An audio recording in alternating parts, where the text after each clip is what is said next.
In the global push to reduce carbon emissions, the world's eyes have turned to producing renewable energy from our planet's sun, wind, waves, and inner heat. In Queensland, our sunny weather puts solar at the centre of our renewability dreams.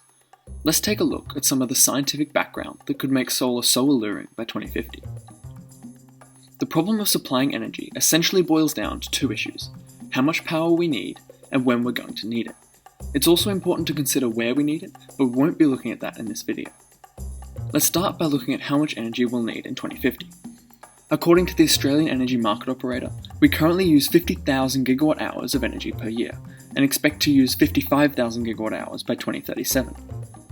This means that by 2050 we'll be using about 58,000 gigawatt hours per year. But there's more to it. You see, currently Queensland gives some energy to New South Wales, and since we're so sunny, things probably wouldn't change from a switch to solar. A while ago, Rome Consulting predicted a worst-case interstate flow of 32,000 megawatts by 2050, meaning an extra 28,000 gigawatt hours each year. That brings our total to 86,000 gigawatt hours. Now let's see when we'll need it. At the moment, our daily energy usage looks like this. A simple extension to 2050 means bumping it up to the 9,000 megawatt zone to match our increase in consumption. Which brings us to the role of solar. Essentially, the key to solar is that we can produce lots during the day but nothing at night, so we're going to need a lot of storage.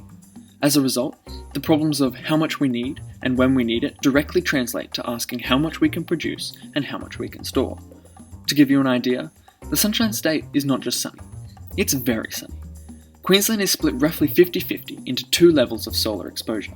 Averaging these and putting our answer into more familiar units gives 5.8 kilowatt hours per metre squared per day. And multiplying this by the entire area of Queensland means we receive about 10 million gigawatt hours every day. Over the course of a year, that's 3.65 billion gigawatt hours, 42,500 times our predicted energy requirement for 2050. But how much of it can we collect? Well, on an average day, the solar array at the University of Queensland's UQ Centre reaches almost 50% of what's called its peak rated capacity. This data tells us when solar panels produce energy and what their rating is really worth.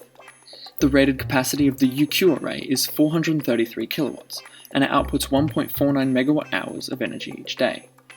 It's important to note that if we convert our percentage output to actual power, the total energy is just the area under the graph. You can think about how increasing either our power output or the time we produce it for would increase our total energy, the same way increasing the height or width of our curve would increase its area. At this rate, to produce enough energy each day in 2050, we'll need 68 gigawatts of rated capacity.